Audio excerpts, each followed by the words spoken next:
नमस्कार, मेरा नाम है विनोद कुमार। आज हिंदी विषय में वितान भाग 2 के अंतर्गत पाठ 2 जूझ जो कि आनंद यादव द्वारा रचित है का अध्ययन करेंगे। जूझ आत्मकथात्मक उपन्यास है। इस पाठ में उपन्यास के कुछ अंश मात्र ही रखे गए हैं और एक खास बात यह उपन्यास साहित्य अकादमी द्वारा पुरस्कृत भी हो चुका है। जूझ का अर्थ होता है संघर्ष। इस पाठ में लेखक अपने संघर्ष के बारे में बात करता है, खासकर उस समय जब वह छोटा था। पाठशाला जाने के लिए उसका संघर्ष, मित्र बनाने के लिए संघर्ष, पढ़ने के लिए संघर्ष। इस तरह वह अपना संपूर्ण जीवन संघर्ष में व्यतीत करता है और अंत में एक सफल व्यक्ति बनता है। इस पाठ में लेखक के संघर्षों का आद्यांत वर्णन किया गया है। आइए अब हम सभी संघर्षों को इस पाठ के अंतर्गत पढ़ेंगे। आइए शुरू करते हैं पाठ जूझ।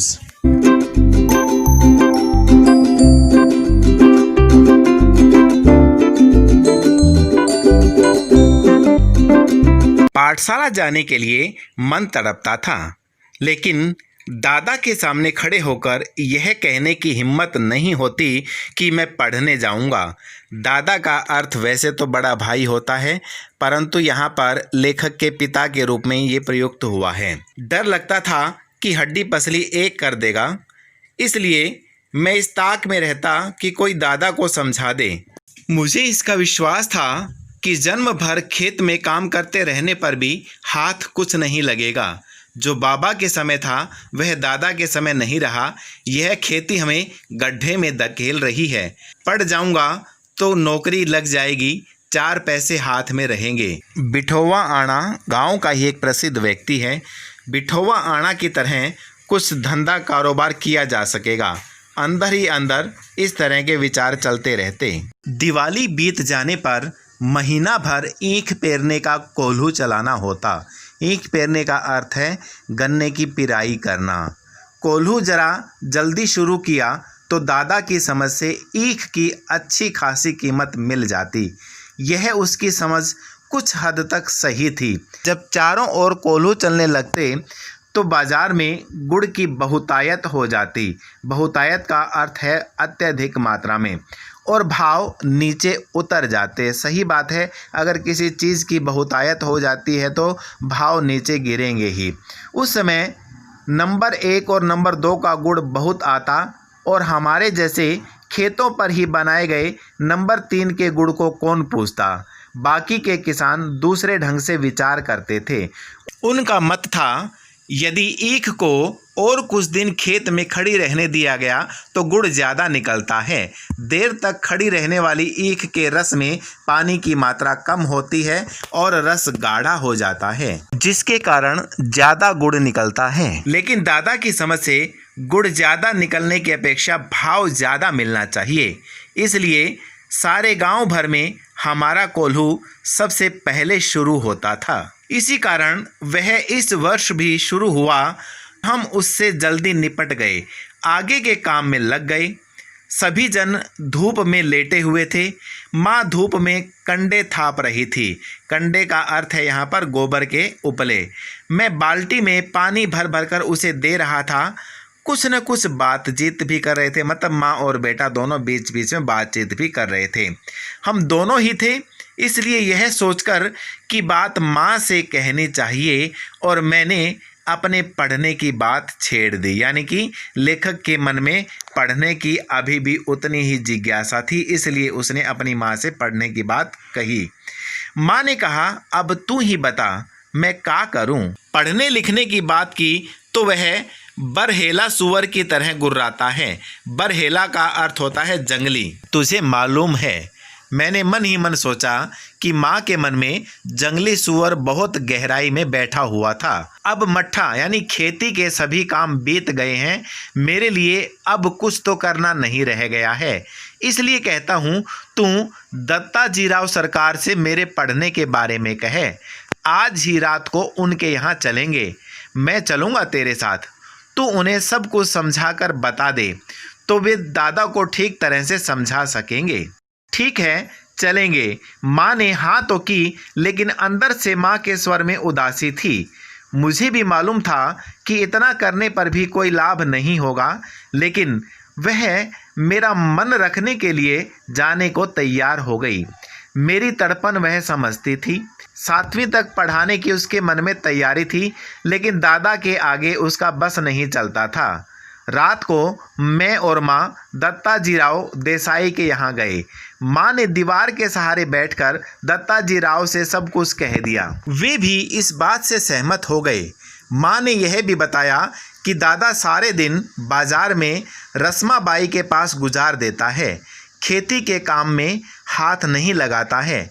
माँ ने देसाई को यह विश्वास दिला दिया कि दादा को सारे गांव भर आज़ादी के साथ घूमने को मिलता रहे, इसलिए उसने मेरा पढ़ना बंद कर मुझे खेती में जोत दिया है।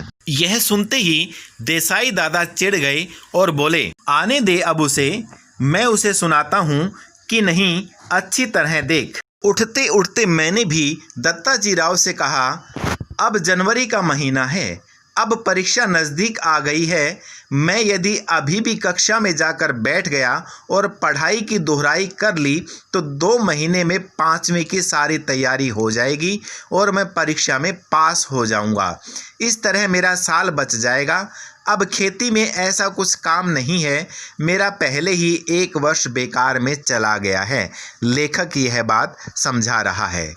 ठीक है, अब तुम दोनों अपने घर जाओ। जब वह आ जाए तो मेरे पास भेज देना और उसके पीछे से घड़ी भर बाद में तू भी आ जाना रे छोरा। छोरा शब्द यहाँ आंचलिक शब्दावली के रूप में प्रयुक्त हुआ है। जी कहकर हम खड़े हो गए। उठते उठते हमने यह भी कहा कि हमने यहाँ आकर ये सभी बातें कर, यह मत बता देना, नहीं तो हम दोनों की खैर नहीं है। माँ अकेली साग भाजी देने आई, यह बता देंगे तो अच्छा होगा। ठीक है, मुझे जो करना है मैं करूँगा। देख, उसके सामने ही तुझसे कुछ पूछूंगा तो निडर होकर साफ साफ उत्तर देना, डरना मत। नहीं जी, लेखक इतना कहता है। फिर मैं माँ के साथ लौट आया। 1 घंटा रात बीते दादा घर पर आया। मैं घर में ही था।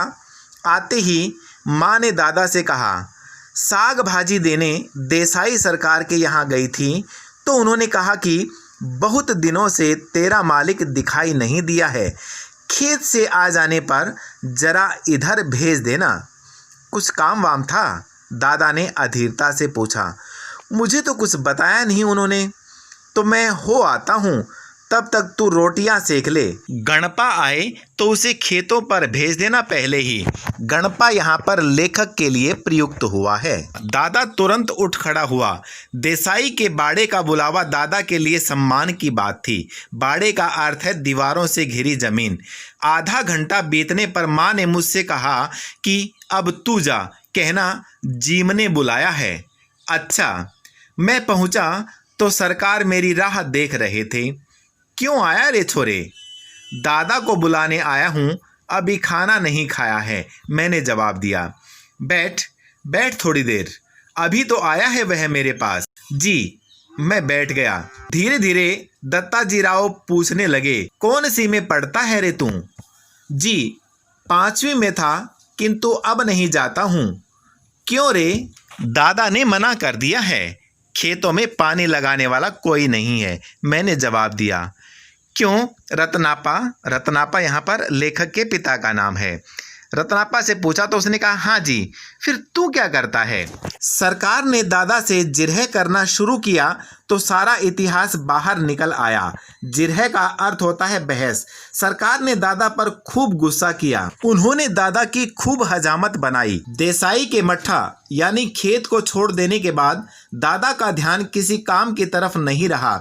मन लगाकर वह खेत में श्रम नहीं करता है, फसल में लागत नहीं लगाता है, लुगाई और बच्चों को काम में जोतकर किस तरह खुद गांव भर में खुले सांड की तरह घूमता है और अब अपनी मस्ती के लिए किस तरह छोरा के जीवन की बलि चढ़ा रहा है, यह सब उन्होंने सुनाया। दादा के हर एक तर्क को दत्ताजीराव ने काट दिया और मुझसे कहा, सवेरे से तू पाठशाला जाता रहे, कुछ भी हो पूरी फीस भर दे उस मास्टर की और मन लगाकर पढ़ाई कर और किसी भी तरह साल नहीं मारा जाए, इसका ध्यान रख।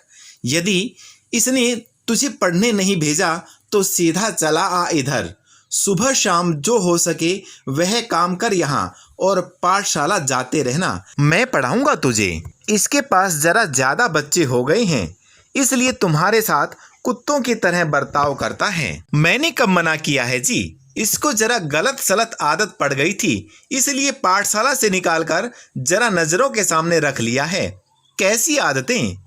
चाहे जैसी, यहाँ वहाँ कुछ भी करता है। कभी कंडे बेचता, कभी चारा बेचता, सिनेमा देखता, कभी खेलने जाता। खेती और घर के काम में इसका बिल्कुल ध्यान नहीं है। दादा ने मेरे ऊपर अचानक हल्ला बोल दिया। क्यों रे छोकरे? नहीं जी, कभी एक बार मेले में पटा पर पैसे लगा दिए थे। पटा होता है एक तरह का जुआ। दादा तो कभी भी सिनेमा के लिए पैसे नहीं देते हैं, इसलिए खेत पर गोबर बीन बीन कर माँ से कंडे थपवा लिए थे और उन्हें बेचकर ही कपड़े भी बनवाए थे। उसी समय एक बार सिनेमा भी गया था। मैंने भी झूठ सच मिलाकर ठोक दिया। अब यह सब बंद कर और सिर्फ पढ़ाई में मन लगा। ना पास नहीं हुआ है कभी? नहीं जी, पाठशाला जाना ही बंद करा दिया, इसलिए परीक्षा में नहीं बैठा हूँ। अच्छा अच्छा, अब तू घर जा और सवेरे से पाठशाला जाने लग। जी, मैं उठ खड़ा हुआ। बाहर निकलते निकलते मैंने सुना, अरे बच्चे की जात है, एकाध वक्त सिनेमा चला गया तो क्या हुआ, एकाध बार खेलने में लग गया तो क्या हुआ। इस बात पर उसका पढ़ना लिखना बंद कर देना है क्या? जी, आप कहते हैं तो भेज देता हूँ कल से। देखते हैं एकाध वर्ष में कुछ सुधार हो जाए तो, दादा ने मन मारकर कहा। इस समय उसका कोई बस नहीं चला था। खाना खाते खाते दादा ने मुझसे वचन ले लिया, पाठशाला 11 बजे होती है। दिन निकलते ही खेत पर हाजिर होना चाहिए। 11 बजे तक पानी लगाना चाहिए। खेत पर से सीधे पाठशाला पहुंचना। सवेरे आते समय ही पढ़ने का बस्ता घर से ले आना। छुट्टी होते ही घर में बस्ता रखकर सीधे खेत पर आकर घंटा भर ढोर चराना। ढोर का अर्थ होता है पशु, मवेशी। और कभी खेतों में ज़्यादा काम हुआ तो पाठशाला में गैर हाजिरी लगाना, मतलब उस दिन छुट्टी ले लेना। समझे? मंजूर है क्या? यह शर्त उसके पिता ने रखी। हाँ, खेत में काम होगा तो गैर हाजिर रहना ही चाहिए। मैं ऐसे बोल रहा था मानो मुझे सारी बातें मंजूर है। मन आनंद से उमड़ रहा था, मतलब लेखक अब बहुत खुश हो गया था। हाँ, इतना मंजूर हो तो पाठशाला जाना, नहीं तो यह पढ़ना लिखना किस काम का। मैं सवेरे शाम खेतों पर आता रहूँगा ना, लेखक ने कहा। हाँ, यदि नहीं आया किसी दिन तो देख, गांव में जहाँ मिलेगा वहीं को चलता हूँ कि नहीं। तुझे, तेरे ऊपर पढ़ने का भूत सवार हुआ है, मुझे मालूम है। बालिस्टर नहीं होने वाला है तू। बालिस्टर का अर्थ है वकील। दादा बार बार कुर कर रहा था। मैं चुपचाप गर्दन नीची करके खाने लगा था। फिर सिरे पर कोने में जा बैठा। मास्टर कौन है इसका पता नहीं था। पुरानी किताबों और पुरानी कॉपियों का उस कक्षा से कोई संबंध नहीं था। फिर भी लट्ठे के बने थैले में उन्हें ले आया। लट्ठे मतलब लकड़ी के।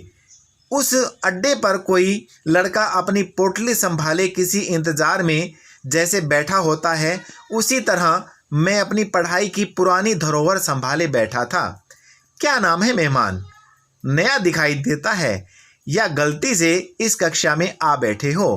कक्षा के सबसे ज़्यादा शरारती चौहान लड़के ने सामने आकर खिल्ली उड़ाने के स्वर में पूछा। मेरे ध्यान में आया कि मेरी पोशाक भी अजनबी जैसी है। बालूगढ़ी की लाल माटी के रंग में मटमैली हुई धोती और गमछा पहनकर मैं अकेला ही था। लेखक की वेशभूषा का यहाँ पर जिक्र किया गया है।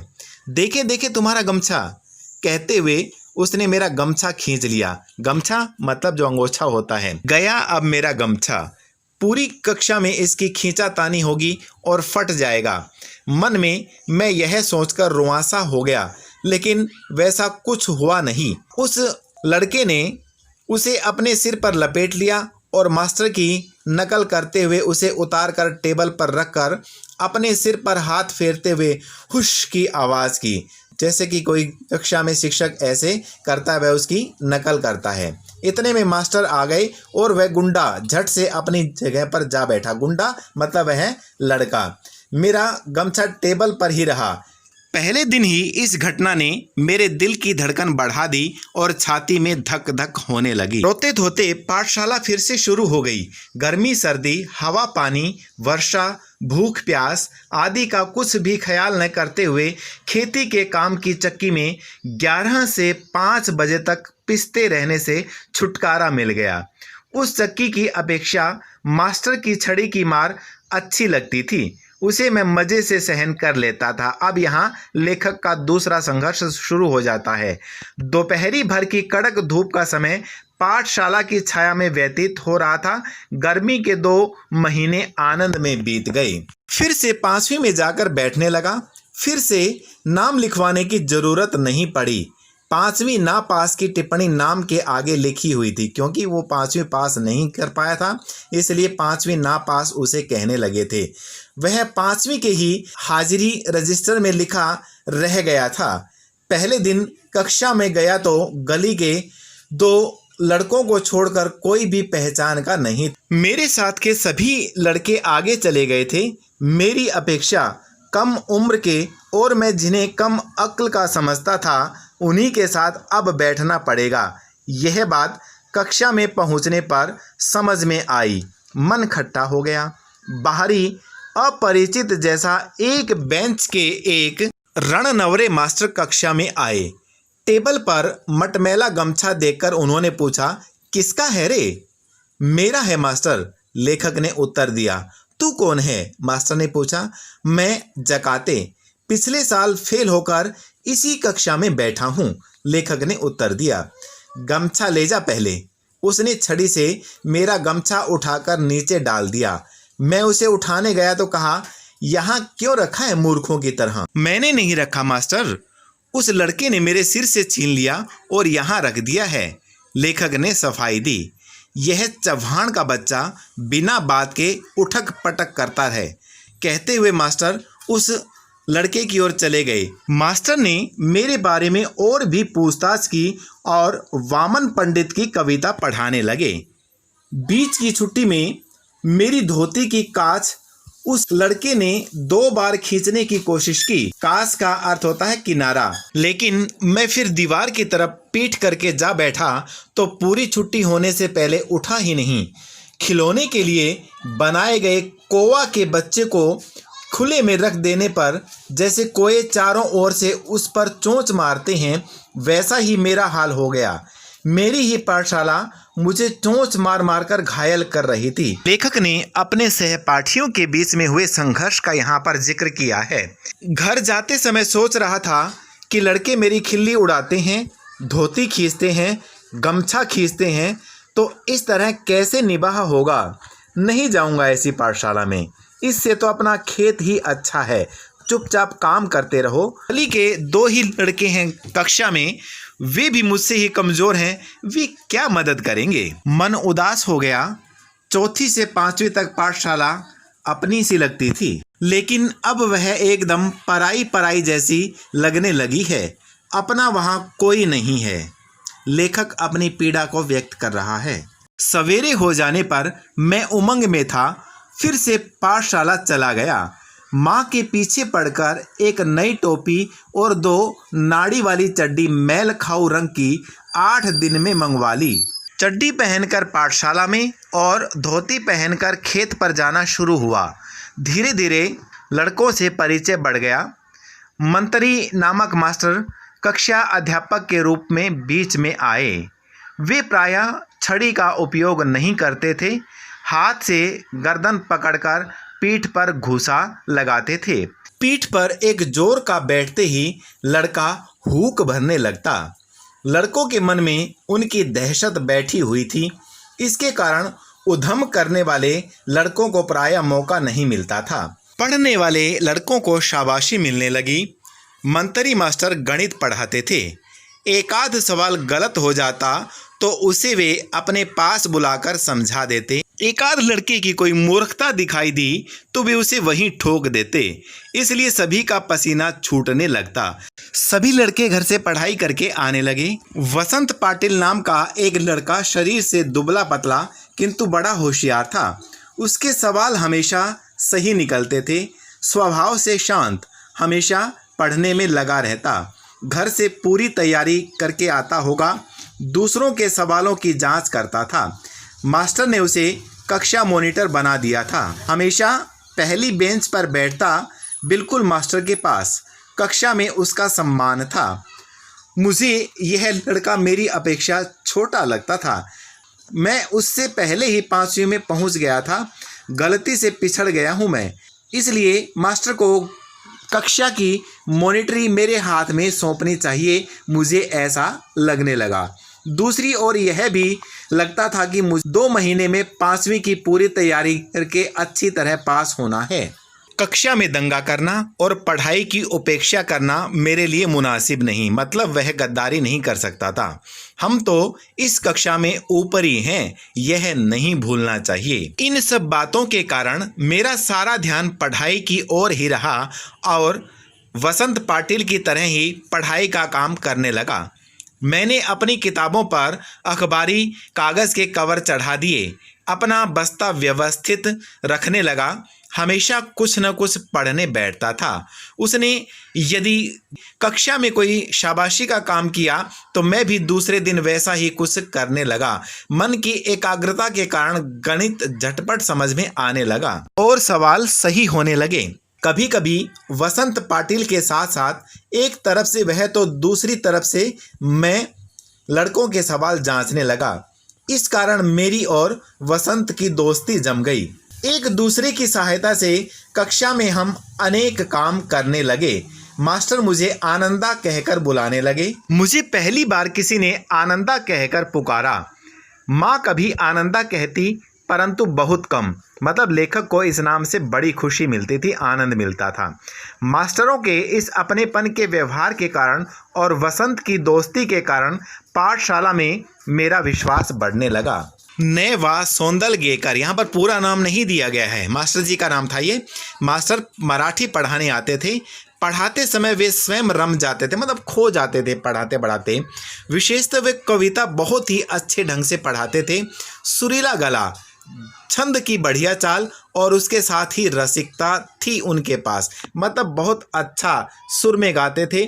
छंदों का भी उन्हें बढ़िया अच्छे से ज्ञान था और साथ ही रसों की भी उन्हें अच्छी जानकारी थी। पुरानी नई मराठी कविताओं के साथ साथ उन्हें अनेक अंग्रेजी कविताएं कंठस्थ थी, मतलब याद थी। अनेक छंदों की लय, गति, ताल उन्हें अच्छी तरह आते थे। पहले वे एकाध कविता गाकर सुनाते थे, फिर बैठे बैठे अभिनय के साथ कविता का भाव ग्रहण कराते, मतलब वो रोल प्ले करके दिखाते तो वो अच्छे से समझ में आ जाती थी। उसी भाव की किसी अन्य कवि की कविता भी सुनाकर दिखाते। बीच में कवि यशवंत, बा भै बोरकर, भा रातांबे, गिरीश, केशव कुमार आदि के साथ अपनी मुलाकात के संस्मरण सुनाते, मतलब किस्से सुनाते। वे स्वयं भी कविता करते थे। याद आ गई तो वे अपनी भी एकाध सुना देते थे। यह सब सुनते हुए, अनुभव करते हुए मुझे अपना भान ही नहीं रहता था। भान का अर्थ है ध्यान। मैं अपनी आँखों और कानों में प्राणों की सारी शक्ति लगाकर, दम रोक कर मास्टर के हाव भाव, ध्वनि, गति, चाल और रस पीता रहता, मतलब उसका अनुभव करता रहता। सुबह शाम खेत पर पानी लगाते हुए या ढोर चराते हुए, ढोर का अर्थ है पशु, अकेले में खुले गले से वे सारी कविताएं मास्टर के ही हाव भाव, यति गति यानी लय और आरोह अवरोह यानी उतार चढ़ाव के अनुसार ही गाता। उन कविताओं के अर्थों से खेलता हुआ मैं आगे पीछे आता जाता था। मास्टर जिस प्रकार बैठे बैठे ही अभिनय करते थे, मैं पानी लगाते लगाते वैसा अभिनय करता था। क्यारियाँ पानी से कब की भर गई हैं इसका भान ही नहीं रहता था। भान का अर्थ है ध्यान। मास्टर की चाल पर दूसरी कविताएं भी पढ़ी जा सकती हैं, इसका पता भी मुझे उसी समय चला। इन कविताओं के साथ खेलते हुए मुझे दो बड़ी शक्तियाँ प्राप्त हुई। पहले ढोर चराते हुए, पानी लगाते हुए, दूसरे काम करते हुए। अकेलापन बहुत खटकता था। किसी के साथ बोलते हुए, गपशप करते हुए, हंसी मजाक करते हुए काम करना अच्छा लगता था। हमेशा कोई ना कोई साथ में होना चाहिए ऐसा लगता था। लेकिन अब अकेलेपन से कोई ऊब नहीं होती। मैं अपने आप से ही खेलने लगा। उल्टा अब तो ऐसा लगने लगा कि जितना अकेला रहूं उतना अच्छा। इस कारण कविता ऊंची आवाज में गाई जा सकेगी, किसी भी तरह का अभिनय किया जा सकेगा। कविता गाते गाते थुई थुई करके नाचा जा सकता था। मैं सचमुच ही नाचने लगता था। मैंने अनेक कविताओं को अपनी खुद की चाल में गाना शुरू किया। अनंत काणेकर की कविता, जिसकी पहली पंक्ति इस प्रकार है, चंद रात पसरीते पांढरी गाया धरणीवरी, को मैंने मास्टर की चाल से अलग अपनी चाल में बिठाकर गाई। यह चाल एक सिनेमा के गाने के आधार पर थी। वह गाना केशव करणी जाति नामक छंद में था। उस कविता को मैं मास्टर की अपेक्षा ज़्यादा अभिनय के साथ गाता था। चेहरे पर कविता के भाव पैदा करने का प्रयत्न करता था। मास्टर को मेरा प्रयत्न इतना अच्छा लगा कि उन्होंने 6ठी 7वीं कक्षा के सभी लड़कों के सामने मुझे बुलाकर गवाया। पाठशाला के एक समारोह में भी उसे गवाया। इसके कारण मुझे लगा कि मेरे कुछ नए पंख निकल आए हैं। मास्टर स्वयं कविता करते थे। अनेक मराठी कवियों के काव्य संग्रह उनके घर में थे। वे उन कवियों के चरित्र और उनके संस्मरण बताया करते थे। इसके कारण ये कवि लोग मुझे आदमी ही लगने लगे थे। खुद सौंदलगेकर मास्टर कवि थे, इसलिए यह विश्वास हुआ कि कवि भी अपने जैसा ही एक हाड़ मांस का, क्रोध लोभ का मनुष्य ही होता है। मुझे भी लगा कि मैं भी कविता कर सकता हूँ। मास्टर के दरवाजे पर छाई हुई मालती की बेल पर मास्टर ने कविता लिखी थी। यह कविता और वह लता मैंने दोनों ही देखी थी। इसके कारण मुझे लगता था कि अपने आसपास, अपने गांव में, अपने खेतों में कितने ही ऐसे दृश्य हैं जिन पर मैं कविता बना सकता हूँ। यह सब कुछ अनजाने में ही होता रहता था। भैंस चराते चराते मैं फसलों पर, जंगली फूलों पर तुकबंदी करने लगा। उन्हें जोर से गुनगुनाता भी था और मास्टर को दिखाने भी लगा। कविता लिखने के लिए खीसा में कागज और पेंसिल रखने लगा। खीसा का अर्थ होता है जेब। कभी वह न होते तो लकड़ी के छोटे टुकड़े से भैंस की पीठ पर रेखा खींचकर लिखता था या पत्थर की शिला पर कंकड़ से लिख लेता। जब कंठस्थ हो जाती तो पोंछ देता। किसी रविवार के दिन एक आध कविता बन जाती तो सोमवार के दिन मास्टर को दिखाता।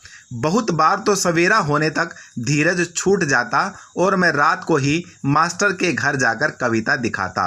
वे उसे देखते और शाबाशी देते और फिर कभी कभी तो कविता के शास्त्र पर एक पूरी महफिल हो जाती।